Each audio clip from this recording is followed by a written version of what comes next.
Muy buenas noches, bienvenidos a Con Otra Mirada. Un 12 de octubre de hace 529 años, 3 naves españolas arribaron a las costas de un nuevo mundo, las Indias, que pasaría a formar parte de la propia España. Un nuevo mundo al que dimos nuestras propias leyes, nuestra religión, nuestro saber, nuestra lengua, y que pasó a formar parte de la propia España. Pero América no es solo pasado. América es el mejor título que hoy puede exhibir España en orden a preservar su soberanía y recuperar su posición en el mundo. Algo a lo que las clases dirigentes han renunciado hace ya mucho tiempo. Demasiado como para que sigamos dejando nuestro destino en sus manos.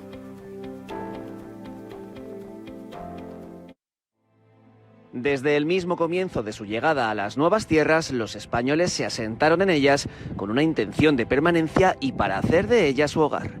Por eso se estableció la Casa de Contratación en 1503, con el fin de supervisar toda la emigración que se dirigía a América, a fin de aprobar solo a aquellos solicitantes que lo mereciesen. Quedaban excluidos los judíos y herejes, y se veló por eliminar toda la emigración ilegal. Se trataba de proteger las Indias de los peores efectos de la corrupción europea. Desde el principio, América fue para España una prolongación de sí misma. Los españoles establecieron las leyes que a ellos mismos se les imponían, y sus instituciones estaban copiadas o inspiradas en las instituciones de Castilla. Levantaron ciudades con tanto esmero que muchas de ellas son hoy patrimonio de la humanidad, como Cuzco, Potosí, Campeche o Cartagena, y algunas lo son específicamente por su incomparable arquitectura. Desde los años 30 del siglo XVI, erigieron universidades y catedrales por todo el continente, un siglo antes de que se hiciese en las regiones no hispánicas del continente. En definitiva, España se trasplantó a América con sus virtudes y sus defectos. Nunca consideró el continente descubierto como un territorio a explotar y del que desentenderse una vez apuradas sus riquezas naturales. En muy pocas de las colonias de los países europeos ha quedado la religión de los colonizadores y su lenguaje como el idioma materno de los pueblos colonizados. Y en ninguna, el resultado ha sido la aparición de una nueva raza de hombres, mixtura de los colonizados y los colonizadores. Durante más de 3 siglos, el Atlántico unió la España europea y la España americana a través de la mezcla de sangre y de apellidos que alumbró una sociedad mestiza, la única en el mundo a gran escala.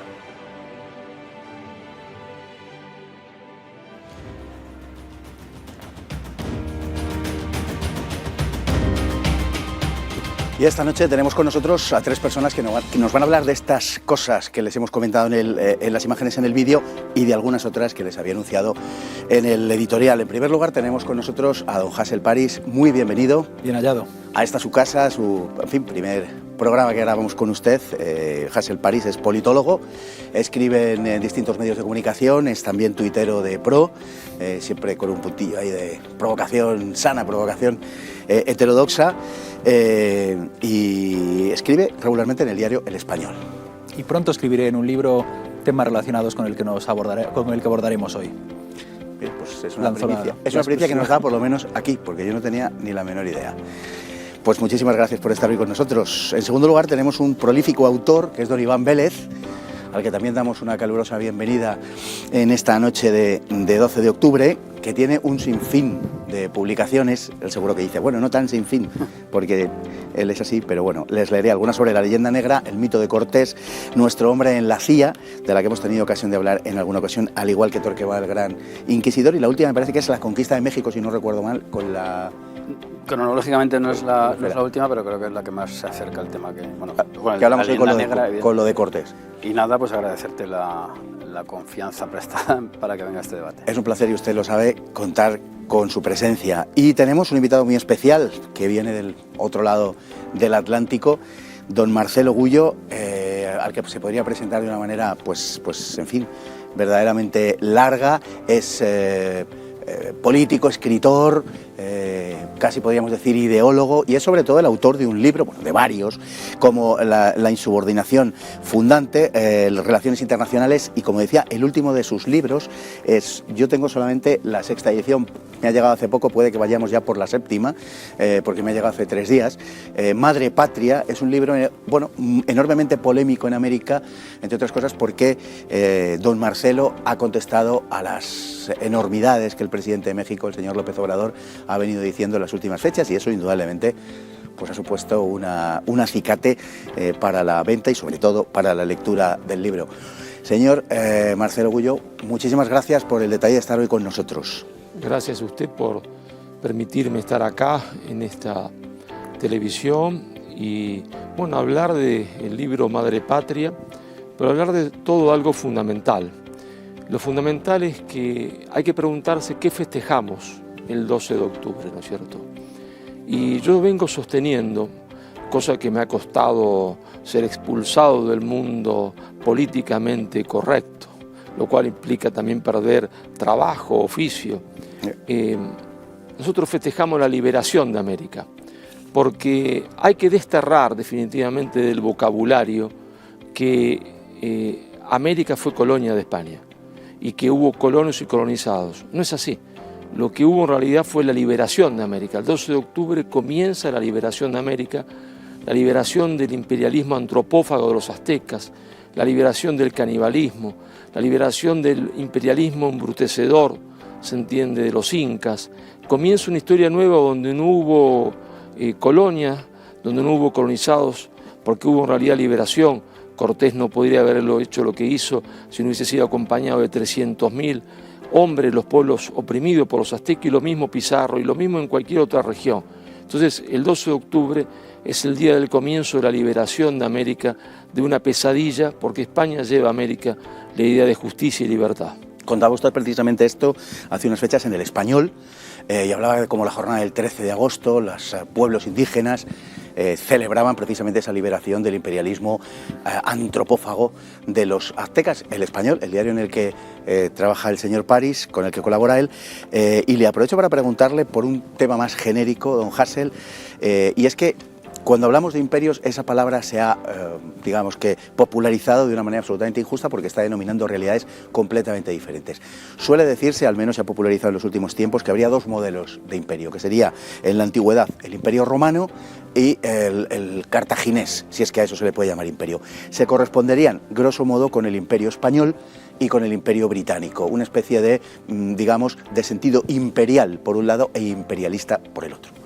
En la tradición de la ciencia política hay una larga historia de diferenciar los diferentes modelos imperiales. En España es conocida la de Gustavo Bueno, de los imperios depredadores, aquellos que rapiñan un territorio al que colonizan, al que desmantelan, al que urbanizan únicamente en las zonas portuarias, y por otro lado un imperio generador, que es aquel que transmite una serie de valores, de civilización y que construye un legado histórico perdurable. Pero realmente es una, como digo, es una tradición politológica muy antigua que ya se puede remontar a Genís de Sepúlveda, se puede remontar a la diferencia entre imperios serviles y eriles. Para que lo entienda el público de una forma muy sencilla, digamos que el principio imperial puro, el principio imperial tradicional, consiste en darse de un fondo cultural común y de una serie de leyes unificadoras que son capaces de ser compartidas entre diferentes pueblos con diferentes culturas, diferentes lenguas, diferentes religiones, incluso diferentes virreyes, diferentes estructuras políticas, las cuales se dan de esto que digo, un fondo cultural perdurable que le permite ser una unidad en la historia, y esto es lo que precisamente permite al imperio hispánico seguir siendo a día de hoy, caídas ya las dinastías monárquicas, caídas ya los viejos órdenes políticos, seguir siendo una opción política, humana, geográfica, geopolítica de futuro, que abarca, expandiéndolo a todos los países donde se hablan lenguas como el castellano o el portugués, 30 países y 700 millones de personas. Calculo, don Iván, y perdóneme la maldad, que no lo es, que viniendo de la escuela de Gustavo Bueno no le habrá de parecer desatinado lo que ha dicho don Hasél. Me parece atinado y comparto, evidentemente, viniendo yo de esa escuela como vengo, matizar mínimamente pues que aunque esta es una clasificación pues que sirve para ordenar, para etiquetar de algún modo esas dos tipologías, añadiría, porque esa es un poco las tesis de Bueno, pues que los imperios no siempre, o sea, atraviesan también por fases depredadoras. En el caso español, lo digo porque aquí siempre estamos ante la tentación de contar una especie de, por combatir la leyenda negra, edulcorarlo todo en exceso. Sí que hubo abusos, pero lo que Bueno viene a decir en gran medida es que las fases iniciales, digamos que hasta que se decanta el tipo de imperio, pues sí que tienen momentos depredadores, pero digamos que en el caso que nos ocupa el Imperio Español, la monarquía española, por llamarlo de otro modo, efectivamente se puede catalogar como un imperio generador. Añadiría a lo que dice Hassel el hecho de que lo que produce este procedimiento político, este orden político, lo que produjo en aquellos virreinatos es una nivelación, al menos en las élites criollas, que permitió pues la cristalización de naciones políticas. Y en ese sentido es un imperio generador porque genera esas naciones políticas. Eso, por matizar un poco, completar quizá lo que decía Hassel. Había una preocupación, don Marcelo, desde el principio, una preocupación por parte de la corona de que América llegase de algún modo, la propia España, con esos vicios y virtudes que adornan a la raza hispana, como a cualquier otra, pero en nuestro caso los nuestros, como es natural, y se vigiló estrechamente el tipo de inmigración que se dirigía a América. Es decir, había un propósito de que en América se recrease, no estoy hablando naturalmente de un paraíso, pero sí un mundo lo mejor posible. A la vez que América quedaba incorporada a la corona de Castilla, quedaba incorporada a la corona, a la monarquía, con su personalidad propia, algo que mantuvo, yo creo que de forma indiscutida hasta el siglo XVIII, aunque luego las reformas borbónicas quizá nos permitieran, en fin, puntualizar y matizar un poco eso. Sí, lo que a veces los españoles no entienden, ¿está? Es algo que a mí me cuesta incluso trabajo explicárselos a ustedes, ¿está? Porque ustedes se creen que son España y en realidad ustedes no son España, ¿está? Ustedes son un pedacito de lo que era España, porque no es que España llegó a América, España se hizo en la construcción de América, España se construye en la construcción de América y españoles éramos todos. Españoles eran los indianos, éramos españoles americanos, ¿está? Y después había españoles peninsulares. Lo que pasa es que en la convulsión que se arma después de 1810, en ese barco que se hunde, uno de los botes en el cual huyen los náufragos, uno de esos botes chiquititos, se quedó con el nombre de España. Pero es un error catastrófico que hacen los españoles, y que es el más grande triunfo de la leyenda negra, en creer que españoles son ustedes y que España existía antes. No, España se construye a sí misma, ¿verdad? Se construye a sí misma en la liberación de América.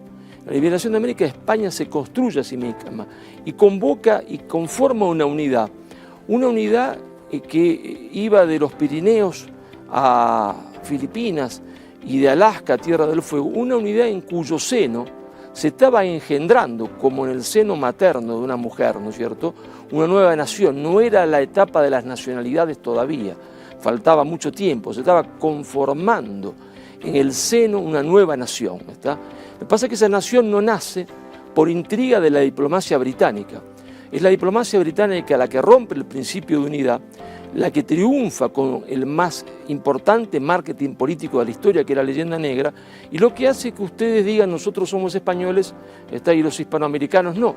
Y lo que hace que los hispanoamericanos no se reconozcan a sí mismos como españoles, ¿no? Puede haber una nación, como de hecho ha existido en innumerables cantidad de veces en historia, una nación sin un único Estado, dividida en distintos Estados, ¿no? O una nación sin Estado. Yo me pregunto siempre, ¿por qué los árabes de Marruecos a Egipto y de Egipto a Siria, de Arabia Saudita a Sudán se consideran árabes? Porque hablan árabe, a pesar de que tienen más dificultad para entenderse que la que puede tener un chileno, un argentino, un mexicano recorriendo todo el continente y recorriendo hasta los Pirineos, porque son árabes y su lengua es el árabe y la lengua forma la matriz del pensamiento. Sin embargo, nosotros no nos consideramos españoles. Los españoles no consideran españoles al puertorriqueño, al cubano, al argentino, al chileno, y a su vez el chileno, el argentino, el puertorriqueño no se considera español, porque es el más grande triunfo de la leyenda negra, creer que eran dos cosas distintas, y eso es absolutamente un error historiográfico. No había nadie que se considerara distinto. Cuando Garcilaso de la Vega, el inca Garcilaso de la Vega, de mamá quechua, de princesa quechua y soldado español, cuando el hijo de Hernán Cortés, hijo de doña Marina y de don Cortés, combaten contra la última rebelión musulmana en la península, combaten porque es su patria, porque el imperio era su patria, y combaten porque saben que de triunfar el Islam tendrá una cabecera de playa para que el imperio turco vuelva a tomar la península, pero combate por una tierra que le es propia, no combate en una tierra que le es extraña. o donde han sido adoptados, porque el imperio era su patria. Y esta no concepción ha sido el más grande triunfo de la leyenda negra, cuyas consecuencias pagamos hasta el día de hoy, porque los anglosajones en todas las guerras combaten juntos, son distintos estados, pero no hay una sola guerra, desde la Primera Guerra Mundial, la Segunda, hasta la Guerra de Malvinas, donde los norteamericanos, ingleses, australianos y neozelandeses no hayan combatido juntos, y ahora que acaban de hacer, unirse para combatir en contra de China. Bueno, más claro canta un gallo, ¿no? Y al hilo de lo que acaba de comentar, precisamente, el más grande poeta en lengua portuguesa, Luis de Camões, le negaba a Felipe IV la condición de rey de España una vez separado Portugal, porque no era ya rey de Portugal. Es decir, que España claramente rebasaba esas fronteras que posteriormente consagraron la España de la época de los nacionalismos, podemos decir. Efectivamente, y recojo lo que dice el compañero Iván Vélez. Los imperios, cuando se abordan desde un punto de vista historiográfico, uno no puede cometer el error de juzgarlos con la mentalidad moderna. Por supuesto, en los imperios de la antigüedad no hay uno donde no haya habido actos de guerra, crímenes, donde no haya habido esclavitud, donde no haya habido explotación económica. Sin embargo, uno debe comparar los imperios en su marco histórico con el resto de imperios. Me va usted a seguir reventando las preguntas que tengo. Va por ahí, ¿verdad? Sí. La comparación en el caso del Imperio Hispánico tiene mucho que ver con el Imperio Inglés, posteriormente Imperio Angloamericano, en el cual baste ver que hoy en la América hispana hay un promedio de un 60% de población mestiza, un 30% de población indígena, cuando en los territorios angloamericanos hay un 0,1, un 0,5, un 1% a lo mucho de indígenas y de mestizos, con lo cual evidencia que hay diferentes modelos de imperialidad. La imperialidad no debe compararse con una sociedad actual moderna de derechos humanos donde está abolida la esclavitud. Incluso si me apuras a decir algo polémico, a día de hoy en el mundo moderno hay más esclavitud numéricamente que la que había entonces, hay grados de desigualdad aún mayores que las que había en el mundo antiguo económicamente, hay un gran genocidio cultural en marcha de la globalización que en el Imperio Hispánico no existió. En el Imperio Hispánico a día de hoy existe una cultura popular indígena, existe una simbiosis religiosa que es comprobable todavía en nuestros días. Por lo tanto, lo primero es que la leyenda negra que se ha mencionado aquí, que para el espectador que aún no lo sepa es el relato historiográfico que dice que la hispanidad fue un imperio peor que todos los de su época y terrible a todas luces, la leyenda negra se cae comparándolo en primer lugar con los imperios de su época y en segundo lugar con la propia actualidad, en la cual la hispanidad sigue siendo una cultura viva, una cultura mestiza y una cultura que nos une a ambos lados del océano. ¿Cómo es posible, don Iván, que la gente esté dispuesta a creer literalmente cualquier cosa, incluso aquello que va contra su experiencia y sus ojos? Porque para hablar de genocidio cultural basta con que un madrileño, por ejemplo, vaya a la glorieta de Cuatro Caminos y observe pues la cantidad de indios, de mestizos, etc. Y como acaba de apuntar don Hassel, eso no puede verse absolutamente en ningún otro lugar de la angloesfera. Bueno, pues porque precisamente los hispanos, por tomar un poco, o españoles de ambos hemisferios, por utilizar la terminología de Cádiz, de la Constitución de Cádiz, hemos asumido, digamos en general, ¿no? Salvo excepciones, y en algunos ambientes desde luego está completamente están rechazadas esas tesis. Vulgarmente se han asumido los postulados de la leyenda negra. Y se han asumido, también por hilarlo un poco con lo que decía Marcelo, porque, por ejemplo, en el siglo XIX, que es donde aparecen las naciones políticas, hay diversos tipos de naciones, también podríamos remitir a la teoría de las naciones de bueno, pero no es el caso, ¿no? O habría unas naciones históricas que sirven como base de las políticas, donde existe la idea de ciudadano, etcétera, etcétera, ¿no? Y el antiguo régimen cae. Pues en muchos casos, en el caso de Hispanoamérica, o de la América hispana, como queramos llamarla, lo que se hacen son unas elaboraciones de las historias nacionales que ponen entre paréntesis, un paréntesis muy negro, pues la época de pertenencia al imperio.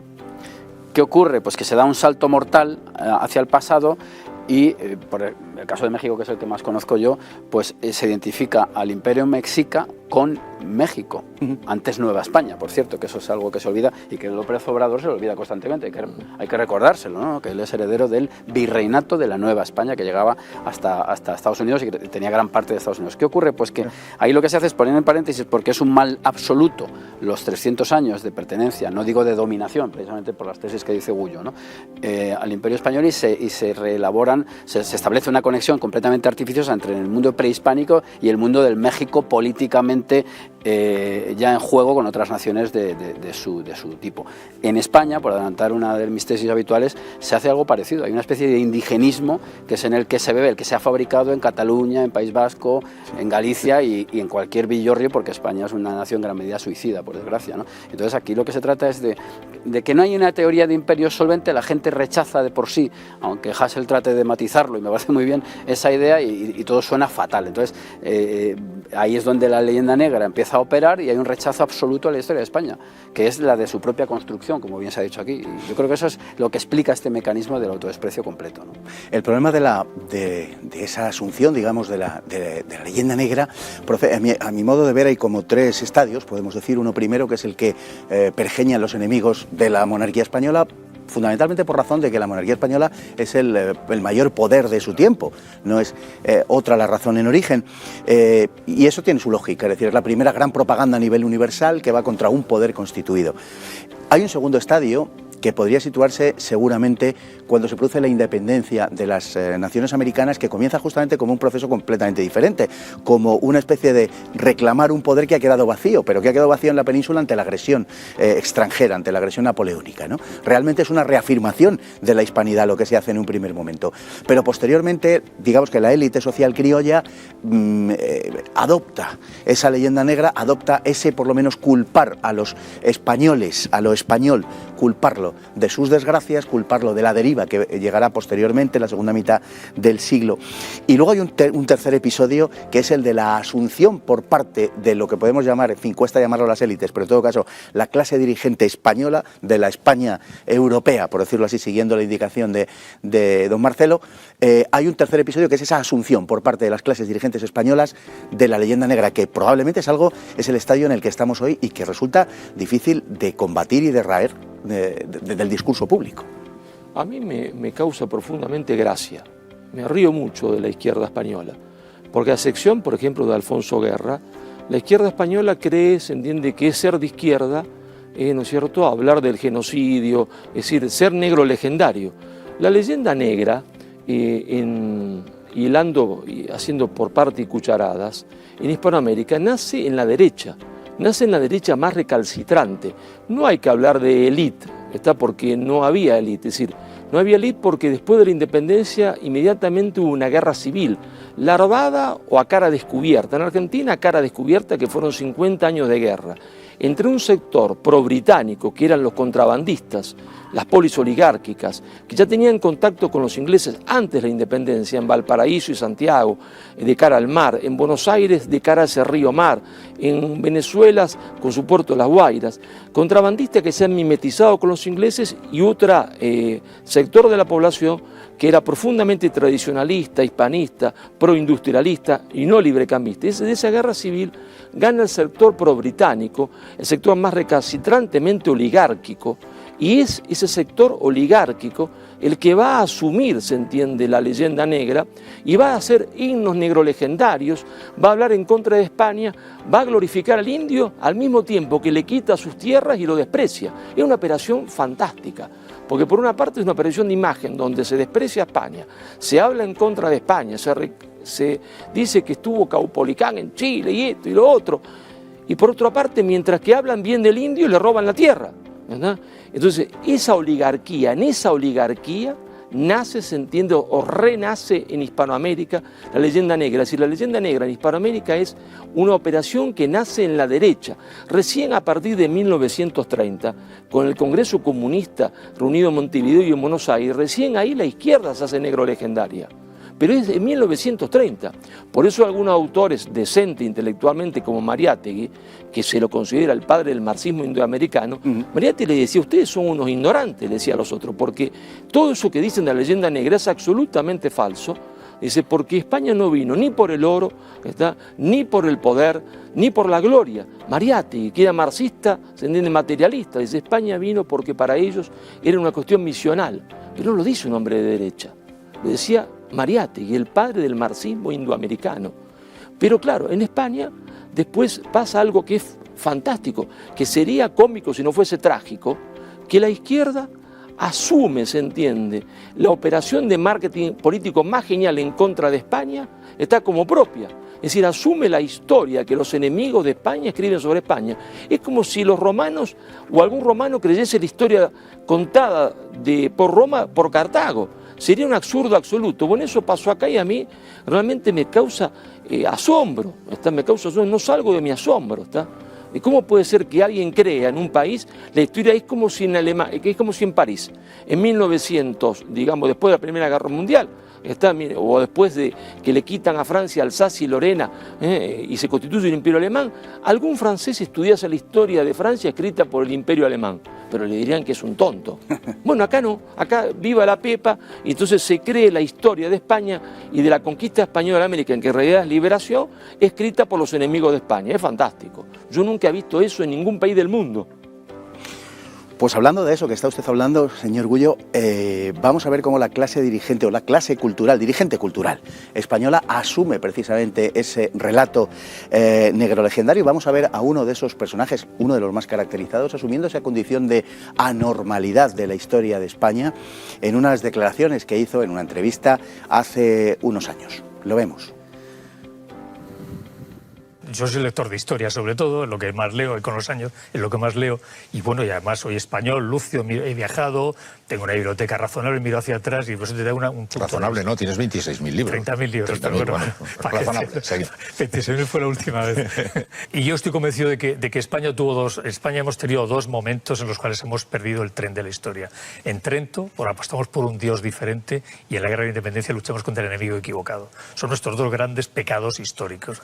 En Trento, porque resulta que cuando aparece un Dios moderno que dice, bueno, pues tú negocia, trabaja, sé ciudadano honrado, haz negocios y Dios te ve con buenos ojos, bueno, y crea ese mundo, ese mundo, digamos, mirando al futuro, que ha hecho sí posible en los países del norte, ¿no? Aquí seguimos todavía cerrados, nos quedamos con ese Dios oscuro, reaccionario, delata al vecino que no es buen cristiano, denuncia la Inquisición aquel tal, escucha el cura en el púlpito, hijos míos, yo, ese tipo de sociedad, ¿no? Entonces, ese Dios oscuro y reaccionario con el que nos quedamos en Trento marcó, ese Dios y sus ministros marcaron una sociedad. Sí, una sociedad, y además los que eligieron el otro Dios aprendieron a leer, porque tenían que leer la Biblia. La Biblia, claro. Mientras que nosotros no. Arrastramos un analfabetismo durante mucho tiempo y ellos se alfabetizaron enseguida. Aquí lo hacía el sacerdote, el obispo de turno, era el que leía por nosotros. No dejármelo a mí, que yo interpreto, ¿no? Entonces el hechicero, ¿no? Entonces, claro, eso nos hizo acríticos, cobardes, delatores, analfabetos, ruines y viles y envidiosos. Bueno, después de lo visto, vamos a ver, la afirmación de que España se equivocó de Dios en Trento equivale a decir que la historia de España es todo un error gigantesco, porque afectaría naturalmente a la naturaleza misma del ser español, por decirlo de algún modo, y a mí me parece que es una de las frases que mejor condensan el pesimismo histórico de España y la ignorancia acerca de lo que es verdaderamente una nación. No le pregunto a nadie en concreto, os arrojo el balón y pelearos por él. La mente nosotros denominamos en Argentina ese tipo de personaje de un cipayo.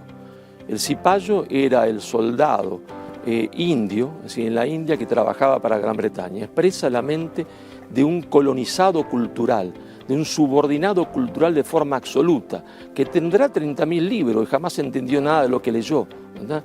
Porque si hubo, se entiende, un lugar donde fue absolutamente terrible, se entiende, la religión, fue en Alemania, fue en la Ginebra de Calvino, donde la dictadura establecida por Calvino, ¿verdad?, fue de la más feroz que conoce la historia, aún con los propios amigos de él, ¿verdad?, donde hubo un lugar donde se mataron campesinos a mansalva, porque después Calvino, o antes Lutero, había arreglado con los campesinos, se le había prometido tierra, después los traiciona y arregla con los nobles y los mandó a matar como si fuesen moscas. Fue en Alemania.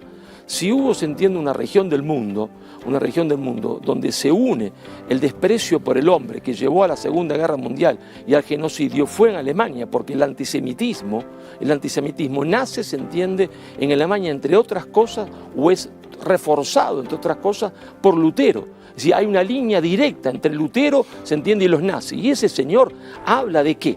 Habla, se entiende, con gloria de Alemania, que causó, se entiende, el genocidio, se entiende, antes de la Segunda Guerra Mundial. Habla con gloria de Inglaterra.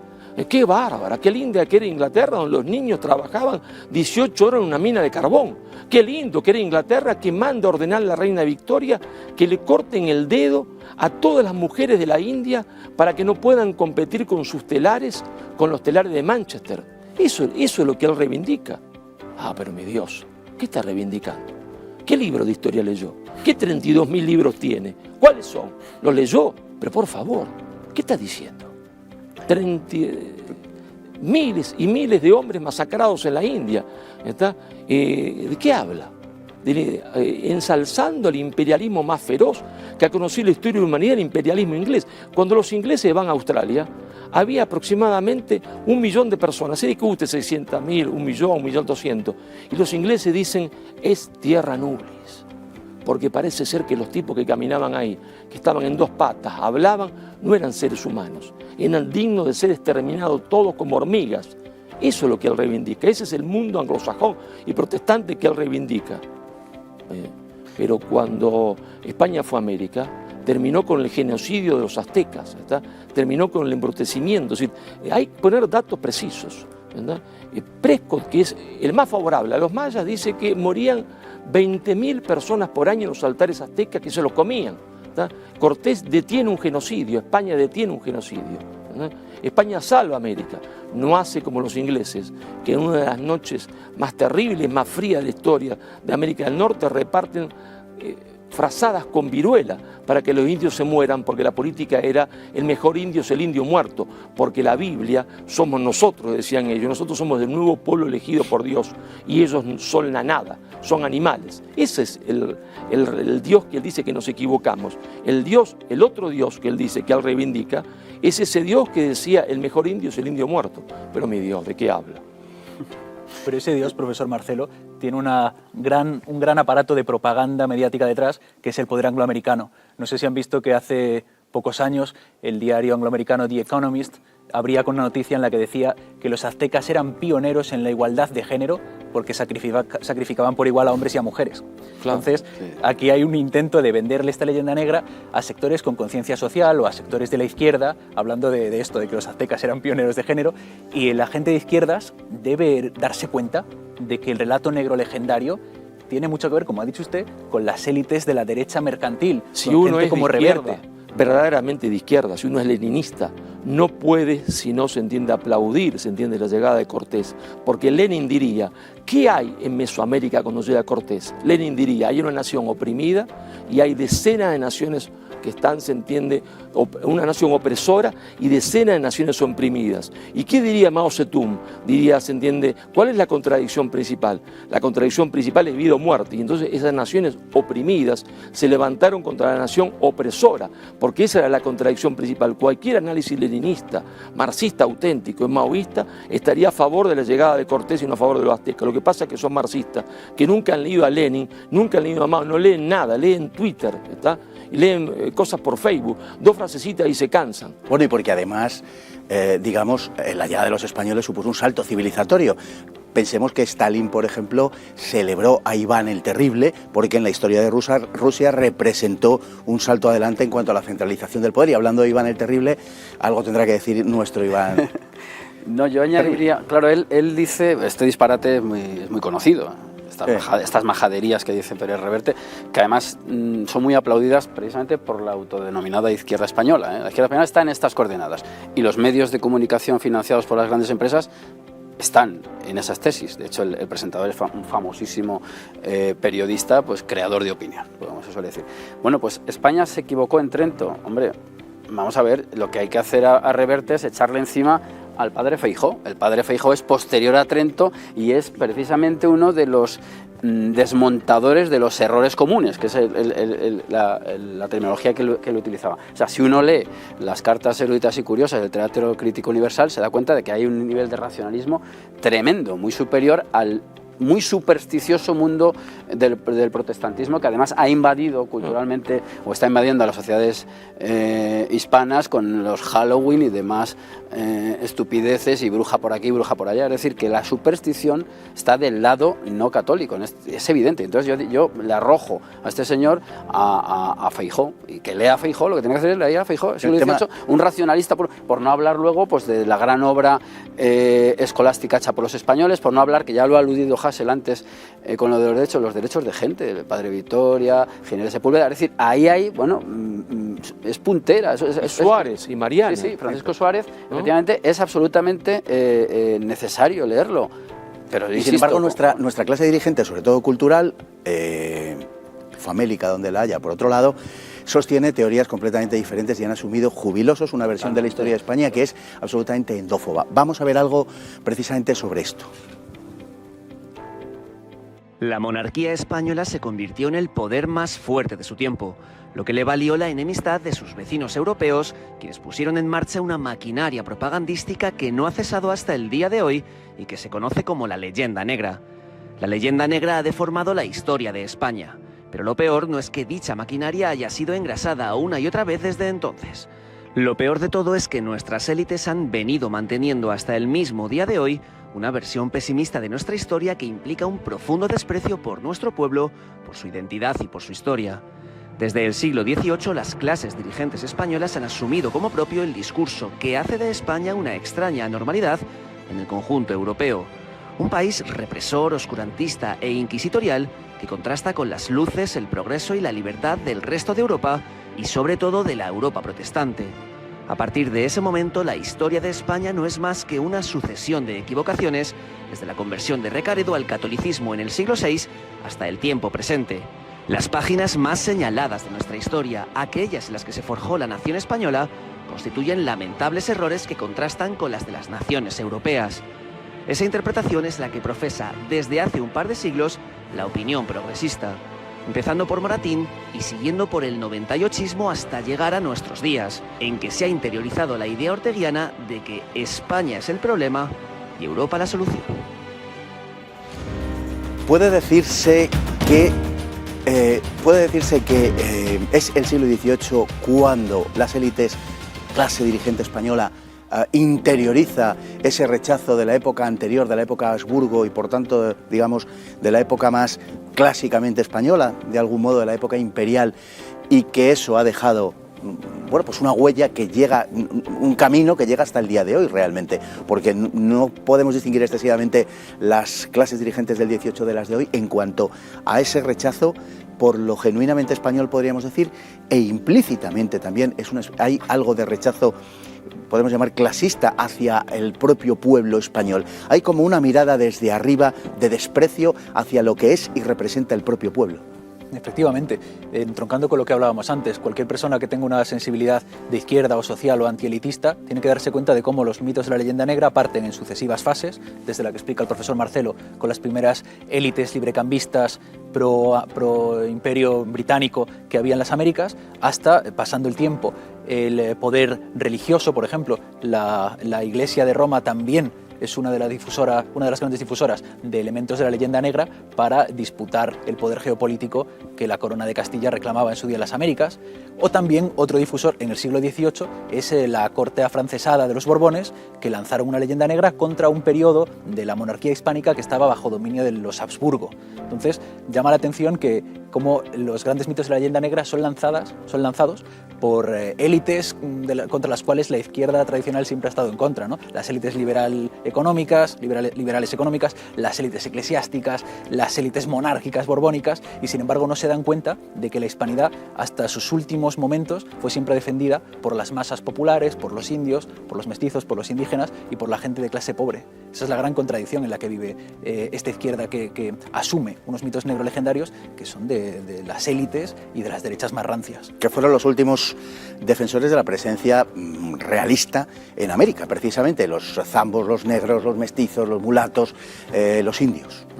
Yo por completar, porque creo que aquí no hay ningún negro legendario, ¿verdad? Por completar un poco lo que estamos diciendo, esta noche, yo creo que efectivamente el punto de arranque puede estar en los pactos de familia, en ese afrancesamiento, digamos, por arriba, por la parte monárquica, y luego es verdad que se va infiltrando esta visión absolutamente negativa de España por muchas capas, es verdad que de manera probablemente descendente, ¿no? desde esas cumbres sociales, políticas y económicas. ¿Qué ocurre también? Pues que en el 19 se produce algo muy curioso, que además ha derivado de una especie de costumbrismo, de folclorismo, que es la visión romántica de España, que yo creo que también ha hecho cierto daño por la idea que transmite de excepcionalidad. Es decir, España es vista por los viajeros románticos como una excepción en Europa, como un país atrasado, orientalizante. Además, todo eso combina con una serie de guerras civiles tremendas que hacen un daño enorme a la nación, y se configura además o da lugar a un derrotismo que desemboca, yo creo que en el 98 precisamente, ¿no? Y tengo que decir, además, porque no quiero que se me olvide, yo cuando estuve investigando el surgimiento del rótulo Leyenda Negra, que se le ha atribuido, yo creo que la que primero lo utiliza en el sentido que nos ocupa en esta tertulia es Emilia Pardo Bazán. Ella, bueno, es una conferencia que da en París, la España de ayer y la de hoy, Historia de dos leyendas. Ella lo que contrapone es precisamente una nación como España cuyas élites económicas salvan a sus hijos de ir a la guerra porque pagan, y va al paria, un poco lo que tú decías hace un rato, frente al imperio norteamericano naciente, que lo que hace el poderoso es presumir de que su hijo sí que ha ido a Cuba. Sí, con el trasfondo económico y racista que todos podemos suponer, pero ahí se ve cómo esa especie de orgullo o de implicación de esos estratos ha decaído en el caso español, porque han asumido esas tesis de que lo bueno es Europa, y de hecho en eso seguimos, y otro de los cultivadores es Ortega, no nos engañemos, yo a ese lema le doy siempre la vuelta. Europa me parece que es un gran problema y a la vista está, ¿no? Y bueno, pues ahí es un momento en el cual es como una cosa que está bajando y otra que está ascendiendo, ¿no? Y a partir de ahí, pues lo que aparecen son unos nacionalismos fragmentarios en España que, como dije antes, y así lo sostengo, tienen un punto casi indigenista evidente, con mucha fabricación, por supuesto, por parte de la etnología, ¿no? Ha estado en el clavo con que la leyenda negra pervive en las élites de hoy. Estamos hablando de las élites del siglo XVIII, pervive en las élites de hoy. Tiene consecuencias económicas en las élites de hoy, que todavía nos quieren subordinados a Washington, a Bruselas y a una serie de poderes que consideran que España somos vagos, somos incapaces, somos anárquicos. Claro que lo han asumido, por supuesto. Marcelo, lanzo un término: Latinoamérica. Latinoamérica es el cambio de apellido. Hacía falta complementar la leyenda negra, que es la obra más genial del marketing político británico, que es la falsa historia de la conquista española de América por el cambio de apellido. Siempre lo explico así, ¿no? Supongamos que nosotros dos estamos ahora en este programa, salimos y alguien nos pega un palazo por la cabeza. Se lo pega a usted, me lo pega a mí. Cuando yo me despierto, me dicen que usted en realidad ha violado a mi madre, a mi hermana, que me ha quitado la riqueza a mí, a mi padre. Y lo que era una relación de amistad de nosotros dos se transforma en una relación de odio. Yo empiezo a odiarlo, porque yo ya no tengo memoria y hay alguien que me reconstruyó la memoria.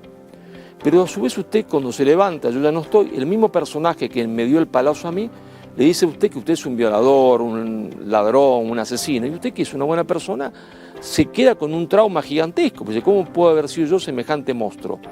Eso es la leyenda negra, eso es un palazo que nos dieron por la cabeza, que nos hace perder la memoria y que construye, se entiende, una historia que va a crear odio, ¿no es cierto?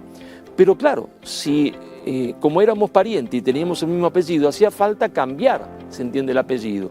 Hacía falta olvidar, se entiende, lo hispano. Y hacía falta cambiar de apellido y ponerle latinoamericano. Operación que nace con los franceses, buscan ahí un colombiano ligado a la iglesia, Caicedo, ¿no es cierto? Lo hacen trabajar ahí por unos pesitos, prueba esto que termina trabajando y viviendo sus días en París, gratis en París, y le hacen crear el término Latinoamérica que Francia va a crear, porque Francia miraba también, como miraban los ingleses, a Hispanoamérica como el gato mira al canarito para comérselo. Bueno, los franceses fracasan en esa operación, entre otras cosas porque no tenían poder. Y después de la Segunda Guerra Mundial, los Estados Unidos dicen, bueno, que son los continuadores de la leyenda negra, ya lo habían hecho a partir de 1822 en México, dicen, bueno, ¿qué tenemos que hacer? Cambiarle el apellido, es decir, y ¿Hubo algún intento? Sí, los franceses fracasaron. Vamos a reforzar ese intento y crean la CEPAL, la Comisión Latinoamericana de la Economía, y a partir de ese momento, ¿no es cierto?, ya con un nombre internacional como la CEPAL y poniendo cátedras de Latinoamérica y todo esto, logran cambiarnos el apellido para que yo ya no sepa más de dónde vengo. No solo me cambiaron la historia, me la transformaron, me la falsificaron, sino que ahora ya no tengo ni apellido. Entonces Latinoamérica es nuestro apellido falso.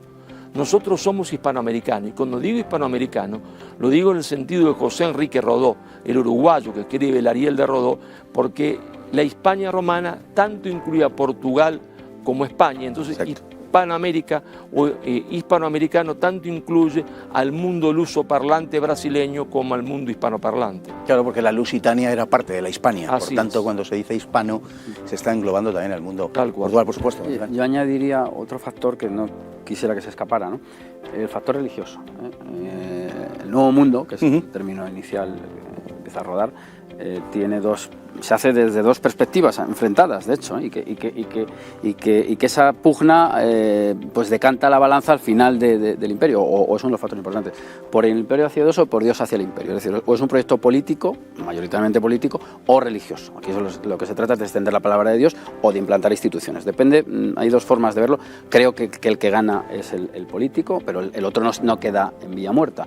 Pues la vía que ha explorado Estados Unidos y que sigue fomentando es la del protestantismo, la penetración de iglesias evangélicas. Exacto. Eso está ahí, está fomentando el indigenismo, está fomentando lenguas vernáculas que van a acabar, por cierto, que muchas se conservan precisamente por la acción inicial de los misioneros españoles. Es que el tema es complejísimo, ¿no? Pero me parece que la penetración del protestantismo en las naciones hispanoamericanas pues es como el que mete una cuña en una grieta de una piedra. Puede hacer romper esas estructuras políticas porque, por ejemplo, lo estamos viendo con el tema de los mapuches y otros muchos, las fronteras que delimitan la etnografía y la religión no coinciden con las de la política. Y eso es un factor desestabilizador de toda Hispanoamérica. Yo quería señalarlo como un peligro que me parece evidente.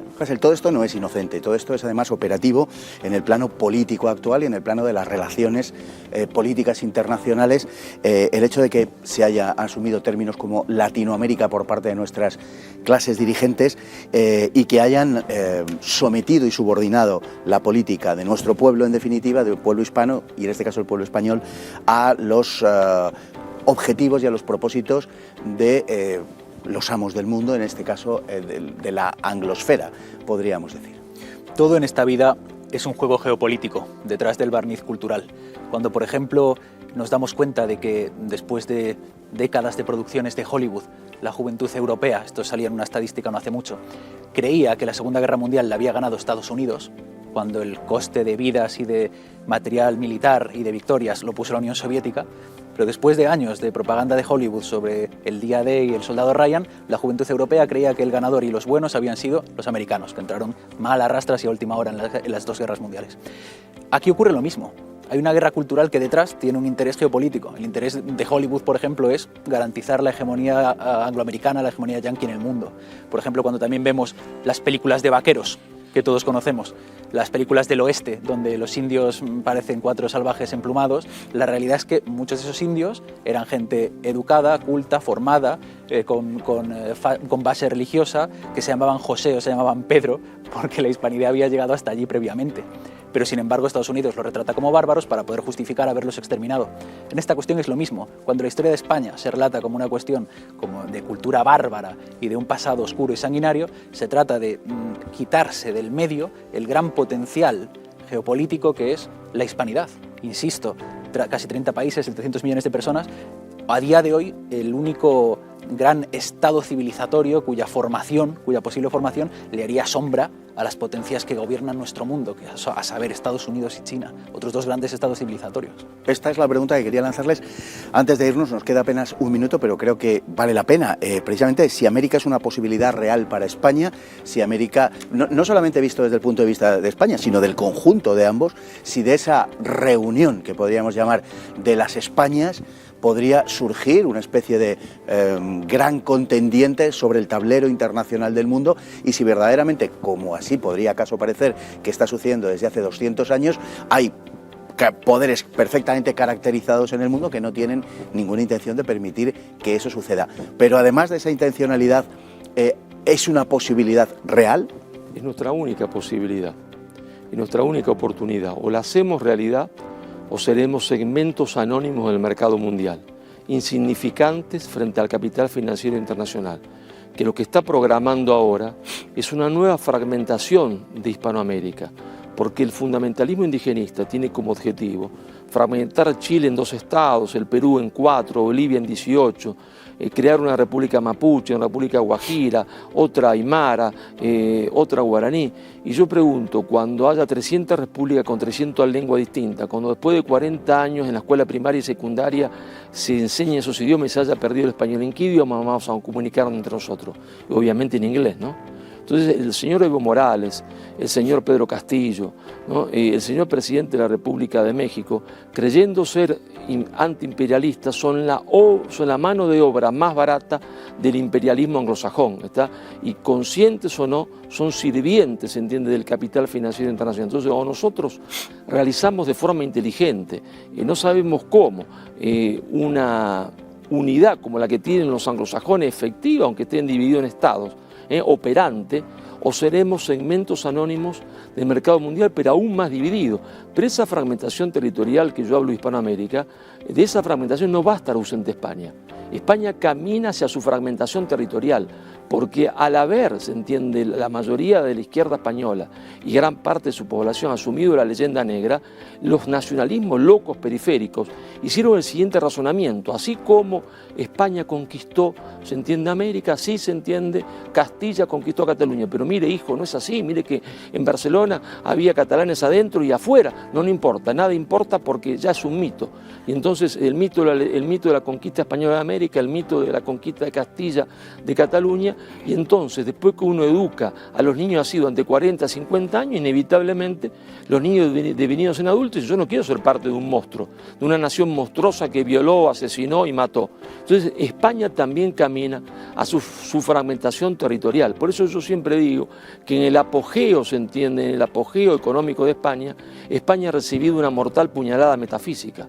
Los españoles están como aquellos que estaban en el Titanic, que están arriba festejando con champán y no se dan cuenta que el Titanic ha ya encallado contra un iceberg y se va a hundir irremediablemente si no se pone fin a la leyenda negra, porque la lucha contra la leyenda negra no es una lucha historiográfica, sino sería como ir a un museo a ver cuadros, ¿está? No, tiene un aspecto político, el aspecto político que caminamos a una segunda balcanización en Hispanoamérica y a una nueva balcanización en España que nos convertirá en segmentos anónimos del mercado mundial. Don Iván. Bueno, yo me remitiría a lo que he dicho antes, que es casi la respuesta a esta pregunta. Yo creo que estamos presos de unos indigenismos de distinta intensidad y con distintos argumentos, a un lado y a otro del Atlántico, y eso pues producirá, o sea, eso anula cualquier posibilidad de fortalecimiento entre naciones políticas, que yo creo que es la única opción real que hay. Dicho lo cual, es una plataforma realmente existente.